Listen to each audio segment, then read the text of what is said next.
You're going to want to hear this stat. Maybe you've heard it. Did you know that 74% of the licensees, real estate licensees in the US, 3 out of 4 real estate pros didn't sell a single house last year. What's what's going on with that? Hang out to the end and I'll share both what I think is going on and what we can do to combat that kind of scary stat. Here's what's going on, right? There are a lot of reasons realtors don't sell houses in a year, and some are intentional, right? Some get their license just to have it for an occasional investment, or they get their license to help mom and dad downsize, or maybe just dad downsizes, right? Some just wanted to get the real license to do help with some Airbnb stuff, or make an investment, or sell their own house, right? So not everybody wants to build a really big career. I'm assuming that if you're on this channel and listen to this video, you either are or looking to build something pretty special in terms of a sales career, right? And right, so look, if you're here and this giant chunk is of real estate pros is not selling any houses, that's a problem, right? So hang out for a little bit. I'm going to talk about getting your unfair share with this real estate market. Here's what I think is going on. I think this is happening to us in a really bad way in real estate, is that things are changing really, really, really fast, right? The culprits are the culprits that you've heard of, or opportunities, right? Reasons they're changing so fast are really easy. Big data, big tech, AI, lots and lots of capital disrupting, taking our business and getting in the way of where we wanted to be, right? Right. But I talked to a coaching client this week, and here's what she said about how it feels to her and her team about how real estate is trending, what it feels like in terms of the pace of things changing. She said, think about being on a 2-lane highway and you're not going super fast, just kind of trucking along in the Land Cruiser, and you kind of easily come up behind a couple of 18-wheelers. There's one in the right lane, one in the left lane. And you just get it, you kind of pull up, slow down just a little bit, take a look. And the one in the left lane is looking to pass the one in the right lane, right? He's making a little progress, they're going faster, and eventually you hang out for a minute or so.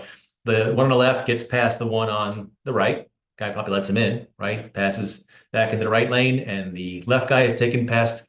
We're taking over the right guy, and now he's in the lead. He's ahead of the truck. She said, contrast that with another example, same highway, right? So you're on the highway, no trucks in front of you. You're in a Land Cruiser, making good time. Hopefully not checking the text messages too. And you get a flash in your mirror on the left side. Look over, and it's a single headlight, and it's super bright, and it's coming really fast, and it's bouncing up and down like the light is not consistent. So you think for a second, you've seen this before. That looks like a motorcycle, right? And before you can really get a firm grasp on whether it's a motorcycle or the sun bouncing off your mirror or something, it's a motorcycle and it's up on you. And then you hear a noise, the loud motor, right, screaming, zinging, 9,000 RPMs, and he's right past you just as fast and then gone into almost the sunset, right, in just that amount of time. So you barely see him, he's right up on you, and then before you can really blink, he's Gonzville. She said, that's how it feels to me and my team sometimes in real estate, is that we're standing still, it seems like, and the motorcycle of tech and AI is just blowing by us, again, like we're standing still, right? And geez, whether it's a better printed book or a better GPS system that have you not get lost going from house to house, or I remember when online booking came out for showing appointments. This all made our business easier, and they weren't really impossible to adapt to. But fast forward to today, what's going on, right? Is in order to if you were the AI leader, you need to become a master at AI prompt, right? If you wanted to build houses the way that they're moving to build houses and disrupt the industry, you'd have to do a 3D printer, right, to print houses on site. So they're really big leapfrog steps from where we are today, or where we used to do business, versus the pace of how things used to change with the 18-wheeler where one passes the other, but it's kind of slow, right? Now, look, if you're here, again, I don't think you got to this channel because you wanted to become an AI prompt master, nor did you want to start building houses with a computer.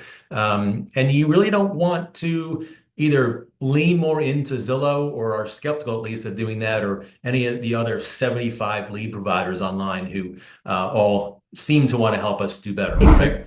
What are they doing? What are those disruptors doing? What they're doing is disrupting our relationships, right? Their job is to get in the way of the people that we would ordinarily serve, have relationships with first, right? Build a tribe, build a database. People love, know, like, and trust you. They're in your phone, they're in your touch program, you're sending them birthday cards, you're sending them market statistics, they're in your tribe, right? And they would use you. Now, with AI and Zillow and again, the 74 other disruptive technologies out there, they're trying to get in the way so that when that person thinks of real estate, they don't think of you. So how do we combat that, right? What do you do about that? What are some of my most successful clients doing about that? I'll tell you. Here's the good news, is they're doubling down on what really works. You got to do two things.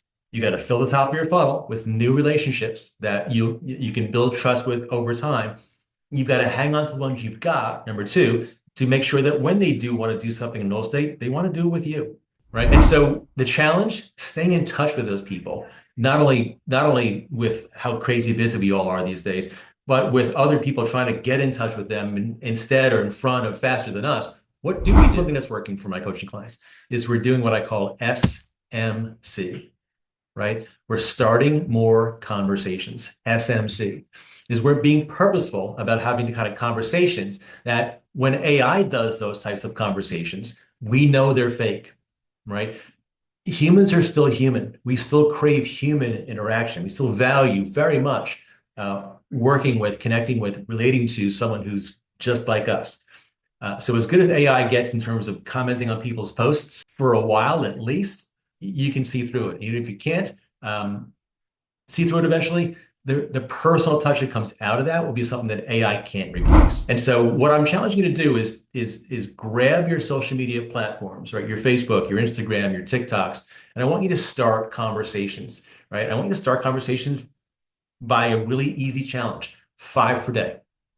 Right? I want you to start 5 conversations per day, not 50, right? Not 100, 5. Now, eventually, I want you to work up to having 20 of those conversations per day with all types of people in your database. For now, and let's be super clear, when we look at a big group of real estate pros, and these are people who have some success in this, when you ask them if they're having 20 regular conversations, texts, calls, DMs, emails, back and forth per day, the number is super small. And that's our opportunity, is we are just not talking to a database. That stinks. That sets up a scenario where we deserve to be disrupted by AI. We deserve to be disrupted by Zillow and all of its contemporaries, right? We deserve that. If we're not going to invest the time to stay in touch with the people who already know, like, and trust us and build other relationships, we deserve to get put out of the business and at least be the one of 3 out of 4 realtors in the country who don't sell anything.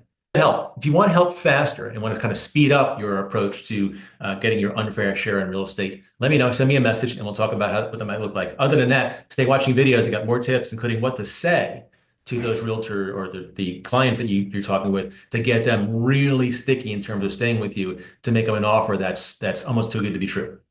See you next time.